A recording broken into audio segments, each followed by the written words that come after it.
पर अभी कहना चाहिए कि चिंतन कर रहे हैं। और कैसा चिंतन? किसी भी विषय के ऊपर अपन चिंतन का माध्यम बना रहे हैं। हमें विषय कहीं से भी नजर आ जाता है, चाहे वो घर हो, बाहर हो, समाज हो, देश हो, या मोबाइल हो, या मंदिर हो, गुरुद्वारा, चर्च, कहीं भी हो। ऐसे कुछ विषय हमें नजर आते हैं जिसके माध्यम से हमारे मन को एक बार सोच समझने की शक्ति प्रदान करता है कि यहाँ हमें विचार करना चाहिए, और उस विचार से हमारी चिंतन की शक्ति या स्मरण शक्ति बढ़ती है। इसी सिलसिले में चिंतन की इस श्रृंखला में अपने मन को मैं समझाते हुए कहती हूँ कि कल नहीं, सैटरडे को जब मैं बाहर जा रही थी तो कुछ स्कूल के बच्चे रैली निकाल के चल रहे थे। आपने देखा होगा कि बच्चे, स्कूल के जो बच्चे रहते हैं, और कुछ ऐसे सामाजिक तत्वों को का निवारण करने के लिए, या कुछ अच्छे उद्देश्य की पूर्ति के लिए, या लोगों को शिक्षा देने के लिए एक रैली बनाते हैं, और उनके हाथों में कुछ बैनर होते हैं, और वो लोग जोर जोर से नारे लगाकर चलते हैं ताकि लोग उनके नारों को सुने, उन बैनर को देखे, पढ़े और समझे कि हमें क्या करना है। परंतु क्या होता है कि लोग सड़कों से निकल जाते हैं, वो बच्चे रैली निकाल के चले जाते हैं, उनके नारे काने तक सुनाई देते और भूल जाते हैं कि वो क्या हमें कहना चाहिए कि एक समाज को शिक्षा या संदेश देना चाहते हैं। उस पर कोई ध्यान नहीं देता है। जब शनिवार को मैं जा रही थी कहीं, तब मुझे कुछ बच्चों की, एक स्कूल के बच्चों की रैली दिखाई दी। और वो उस रैली में सबसे आगे जो बच्चे खड़े थे, दो बच्चे बहुत बड़ा बैनर लिए हुए थे, और उसमें लिखा हुआ था कि प्राकृतिक नियम अपनाइए, जीवन को स्वर्ग बनाइए। प्राकृतिक नियम अपनाइए और जीवन को स्वर्ग बनाइए। बात कितनी सरल है, प्राकृतिक नियम अपनाइए, जीवन को स्वर्ग बनाइए। विचार करने में आया कि प्रकृति क्या है, क्या बच्चे ये संदेश देना चाहते हैं कि पेड़ पौधे लगाइए और धरती को बचाइए।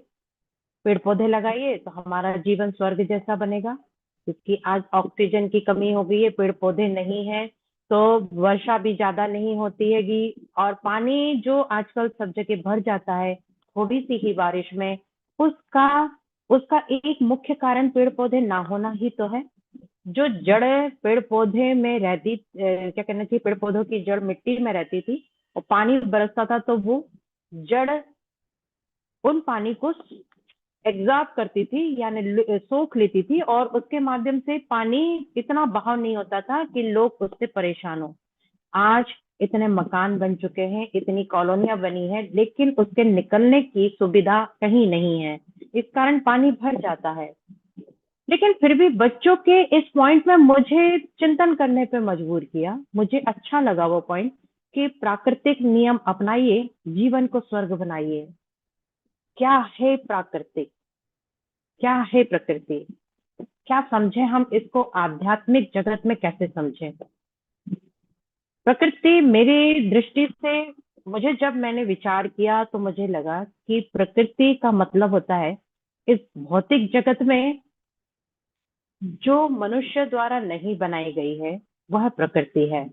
भौतिक जगत, इस नश्वर संसार में जो हम देख रहे हैं, जो हमने नहीं बनाया है, वह प्रकृति है।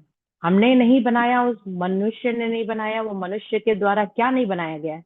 आप खुद सोचिए कि क्या नहीं बनाया। जैसे हमने ये पृथ्वी नहीं बनाई, जल नहीं बनाया, वायु हमने नहीं बनाई है ना, और हमने मौसम नहीं बनाया, हमने पहाड़ नहीं बनाए, हमने तारे, सूर्य, चंद्रमा हमने नहीं बनाए। ये प्रकृति के, भौतिक जगत में प्रकृति ही है जो हमको शिक्षा देते हैं कि किस तरह से जीवन व्यतीत करना चाहिए। फिर एक आता है कि जीवित प्राणी में भी प्रकृति दिखाई देती है। वो जीवित प्राणी कौन है?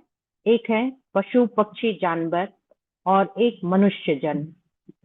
मनुष्य जन, पशु पक्षी प्राणी जन, ये सारे प्रकृति में आते हैं। और फिर एक प्रकृति मुझे समझ में आई, वो है मनुष्य का स्वभाव। मनुष्य का स्वभाव भी प्रकृति ही होती है। हम बोलते हैं ना, अधिकतर कोई काम गलत करता है तो अक्सर कोई कह देता है कि इसकी प्रकृति कैसी हैगी, इसको समझ में ही नहीं आता है का। तो ये उसका स्वभाव के बारे में बताया जाता है कि उसकी प्रकृति मनुष्य की कैसी है। अब यहाँ पर तीन तरीके से मुझे प्रकृति का माध्यम समझ में आया कि एक तो भौतिक जगत में जो हमने नहीं बनाया, एक जो मनुष्य और प्राणी जन है, और एक मनुष्य का स्वभाव। इन तीनों के माध्यम से प्राकृतिक नियम क्या अपनाए जाते हैं, कभी हमने विचार नहीं किया। भौतिक जगत में जो प्रकृति है वो बिल्कुल अपने नियम के अनुसार ही कार्य करते हैं, उनमें कोई फेरबदल नहीं होता है। सूर्य अपने समय पे आता है, चंद्र अपने समय पे आता है ना। नदियां अपने प्रभाव से सबको जल प्रदान करती है और उनका जीवन, कहना चाहिए उनके जीवन का रक्षण करती है। इतना अमृत समान जल प्रदान करती है, उनकी प्यास बुझाती है, यानी परोपकार करती है। ये प्रकृति का नियम ही तो है कि दूसरे का परोपकार करो और मन को प्रसन्न रखो। परोपकार की जब भावना आती है तो मन अत्यधिक प्रसन्न होता है। फिर पृथ्वी, जो सहनशीलता की मिसाल दी जाती है, ये पृथ्वी जो इतने असंख्य लोगों को अपनी गोदी में बिठाए रखी है, असंख्य लोगों के लिए इतने सुंदर सुंदर फल फूल और तो और अनाज, कितने सुंदर सुंदर चीजें उनको खाने के लिए प्रदान करती है। परंतु मनुष्य एक ऐसा ही है जिसकी प्रकृति अच्छी नहीं है। मनुष्य तो छोड़ो, और जीव जंतु पशु पक्षी को देखो, वो भी प्रकृति के नियमों को अपनाते हैं। प्रातः काल उठना, संध्या समय अपने घोंसलों पे चले जाना, या अपने जो पशु होते हैं वो जैसे ही संध्या समय होती तो वो अपने शांत होकर एक जगह विश्राम करने लगते हैं। कोई कार्य ऐसा नहीं करते जिससे दूसरों को नुकसान हो। परंतु एक मनुष्य की प्रकृति ऐसी है जो उठने के बाद से ही और रात्रि के सोने के पहले तक पता नहीं क्या क्या अपने कार्य कर जाता है, जिससे लोगों को अहित ही करता है। अत्यधिक मनुष्य का जीवन, उसकी प्रकृति, वो खुद अपने आप उसको बर्बाद करता है या व्यर्थ करता है। प्रकृति हमें बहुत सुंदर संदेश देती है जिसे हम समझा नहीं पाते हैं और ना समझते हैं। यदि हम प्रकृति के अनुसार चले तो जीवन इतना सुंदर बन जाता है ये। और कैसे बनता है, मुझे जहां तक ऐसा समझ में आया कि प्रकृति सबसे पहले तो हमें संदेश देती हैगी कि रात्रि को जल्दी सोना चाहिए और सुबह सूर्योदय के पहले उठना चाहिए, या सूर्योदय के समय उठ जाना चाहिए। आप देखिए कि रात्रि जैसे ही सायकाल होता है, पशु पक्षी सब शांत हो जाते हैं और अपने कार्य को छोड़कर विश्राम करते हैं। और मनुष्य क्या करता है, रात्रि सायकाल के बाद ही वह अपने भोजन की प्रक्रिया शुरू करता है ना। और रात्रि में उसका दिमाग और ज्यादा चलता है, कुछ भी टीवी देखना और ये सब करना। तो भले चाहे वो सोचता कि मैं बहुत आराम से बैठा हूं तो अब मुझे इन चीजों का प्रयोग करना चाहिए, चाहे वो मोबाइल में बैठ जाए, चाहे वो टेलीविजन में बैठे, चाहे वो मूवी देखे, लेकिन कितना समय व्यर्थ गवाता है वो।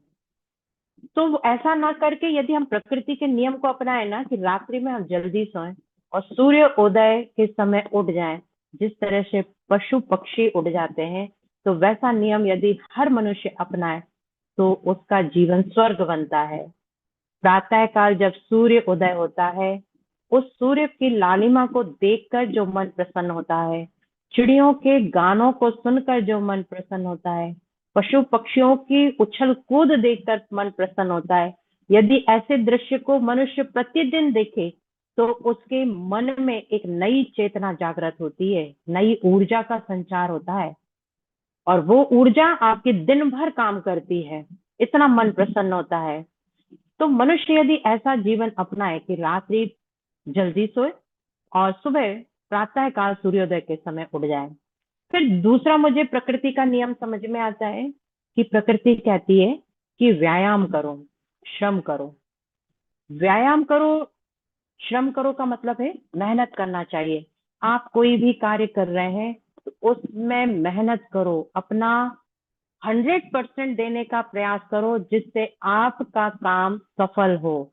ऐसा श्रम करना चाहिए और व्यायाम प्रतिदिन करना चाहिए। कुछ आसन करना चाहिए, कुछ व्यायाम करना चाहिए, जिससे आपकी काया, ये तन, ये मनुष्य शरीर जो है वो निरोगी बना रहे। प्रकृति, मुझे लगता है प्रकृति फिर कुछ और भी संदेश देती है। वो हमसे कहती है कि हमारे जो हम जो शरीर के ऊपर जो वस्त्र धारण करते हैं और जिस मकान में हम रहते हैं, मकान हो चाहे आसपास हो, या हम कोई चीजें जो प्रयोग में लाते हैं, जिनका हम प्रतिदिन प्रयोग करते हैं, ऐसी चीजों का प्रतिदिन सफाई करनी चाहिए, उसको स्वच्छ रखना चाहिए। प्रकृति ये संदेश भी देती है कि जितने आप साफ सुथरे और स्वच्छ रहेंगे, उतना ही आपका तन और मन स्वस्थ रहेगा। मुझे विचार करने पे कुछ और भी ऐसे पॉइंट आए कि नहीं, प्रकृति हमें कुछ और भी संदेश देना चाहती है। वो कहती है कि जब भूख लगे ना, तभी भोजन करना चाहिए। भूख जब लगे, आप देखो कि जब आपको भूख तेज लगती है ना, तो आपको कैसा भी भोजन मिले, रूखा सूखा, बहुत मीठा लगता है, बहुत अच्छा लगता है ना। उसमें फिर आपको ऐसा लगता है कि अरे ये चीज कमी है कि वो चीज कमी है, इसमें ऐसा कुछ भी नजर नहीं आता। परंतु मनुष्य क्या करता है, उसको भूख हो चाहे नहीं हो, लेकिन यदि उसको कुछ चटपटा चीजें नजर आ जाती है, बाहर जा रहा है या पार्टी में जा रहा है, उसके मनपसंद की कोई नजर आती, तो वो एक छोड़ चार चीजें खा लेता है। वो अनावश्यक चीजें खाता है और अपने ही काया को कहना चाहिए कि रोगी बना लेता है। तो प्रकृति तो हमें ये भी तो संदेश देना चाहती है, ये नियम भी बताती है ना कि जब भूख लगे तभी खाओ। और भूख कब लगेगी? जब आप श्रम करोगे, व्यायाम करोगे। प्रकृति के अनुसार रात्रि में जल्दी सोगे और सूर्योदय के समय उठोगे।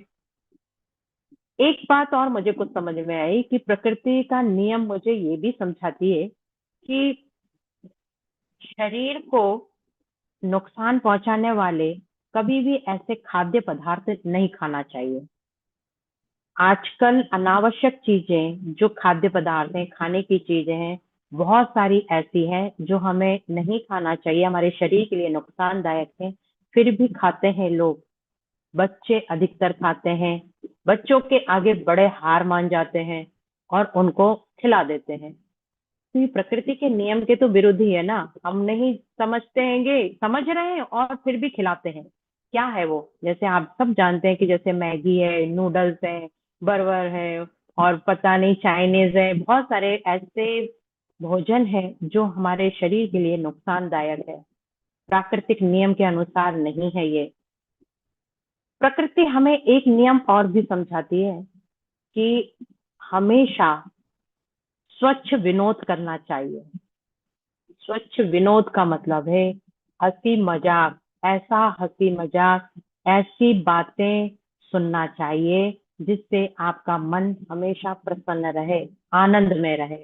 ऐसा हल्का फुल्का घर, परिवार, समाज में बातें अपने लोगों से, मित्र मंडलों से, परिवार के सदस्यों से अवश्य करनी चाहिए, जिससे आपका मन प्रसन्न रहे और सामने वाले का भी मन प्रसन्न हो। ऐसी बातें अवश्य करनी चाहिए। प्रकृति, मुझे लगता है कि कुछ और भी नियम बताती है जिससे हमारे जीवन को स्वर्ग बनता है। तो सबसे महत्वपूर्ण है कि सात्विक विचारों को अपनाना। जब हम सात्विक विचार अपनाते हैं, सकारात्मक विचार अपनाते हैं, तो ये जीवन हमेशा स्वर्ग की ही तरह खिला हुआ नजर आएगा आपको। बिल्कुल कमल के फूल के तरह नजर आएगा कि कितना सुंदर, गुलाब के महक की तरह खुशबू देगा आपका ये जीवन। क्यों? क्योंकि आपके विचार सात्विक हो गए।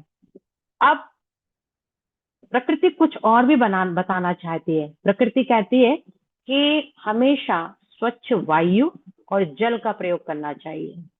स्वच्छ वायु, ऐसी वायु जिसमें शुद्धता हो, और वो वायु कब मिलती है? प्रातः काल। जब आप सुबह उठकर भले चाहे आप अपनी छत पे चले जाएं और सूर्योदय को देखें, उस स्वच्छ वायु का सेवन करें, सूर्योदय को देखें, चिड़ियों की चहक चहाना देखें, आपका मन बहुत प्रसन्न होगा। आप 100% कहती हूँ मैं कि आपका मन प्रसन्न ही होगा, आप दुखी नहीं होगे। आप रात को कितने भी दुखी मन से सोए होंगे, आप चाहे घर परिवार से किसी से लड़कर सोए होंगे, लेकिन अगर आपने सुबह उठकर ये कार्य किया तो आपका मन प्रसन्न ही होना है, आनंद आ जाएगा आपको। तो स्वच्छ वायु और स्वच्छ जल का सेवन करिए हमेशा। और फिर बहुत बड़ी बात बताइए, मुझे ऐसा लगता है कि जब मैं सोच रही थी तो मुझे लगता है कि प्रकृति हमसे कहती है कि उपवास भी करना चाहिए, जल और मिट्टी में रहना चाहिए। प्रकृति हमसे कहती है कि जल में रहो, मिट्टी में रहो, प्राकृतिक उपचारों के लिए या प्रकृति के उपादानों के साथ रहो। जितने भी प्राकृतिक उपादान है, कैसे उपादान है? जल है, वायु है, पेड़ पौधे हैं, मिट्टी है, पहाड़ है, झरना है ना? इन सब के बीच में यदि आप कभी कभी समय बिताते हैं तो आपका जीवन बहुत आनंदपूर्ण बीतता है, वो दिन आपको बहुत अच्छा लगता है। मिट्टी में आप जितना रहोगे ना, आपकी ऊर्जा और बढ़ेगी। लोग, हमने अधिकतर सुना होगा कि कुछ लोग है ना जो साधु संत भी थे, या आजकल के आधुनिक डॉक्टर भी कहते हैं कि आप नंगे पैर घास के ऊपर चलिए प्रातः काल। क्यों बोलते हैं? क्योंकि उससे, उस घास की ओस में ऐसे कण, ऐसी ऊर्जा होती है कि जो हमारे शरीर में प्रभाव, ऐसी ऊर्जा प्रभाव होती है कि जो मस्तिष्क तक जाती है। मतलब आपके पैर से लेके मस्तिष्क तक एक ऐसी आनंद की लहर भर देती, ऐसी ऊर्जा भरती है कि मन बहुत अच्छा लगता है। वो उस घास पे चलकर आपके पैरों से लेके मस्तिष्क तक का जो प्रभाव रहता है वो ठंडापन रहता है। ठंडापन यानी कूल, यानी कि शांत। ऐसी शांति महसूस होती है, ऐसा लगता है कि और चला जाए और किया जाए। तो प्रकृति हमें बहुत सारे नियम बताती है, जिसमें मुझे मुख्य रूप से ये प्रकृति के नियम समझ में आए कि प्राकृतिक नियम वाकई में यदि कोई मनुष्य अपनाए तो उसका जीवन स्वर्ग जैसा बन सकता है। और मनुष्य का जीवन स्वर्ग बन गया तो स्वर्ग जाने की तो फिर जरूरत ही नहीं है, यही स्वर्ग है। तो इसी शब्दों के माध्यम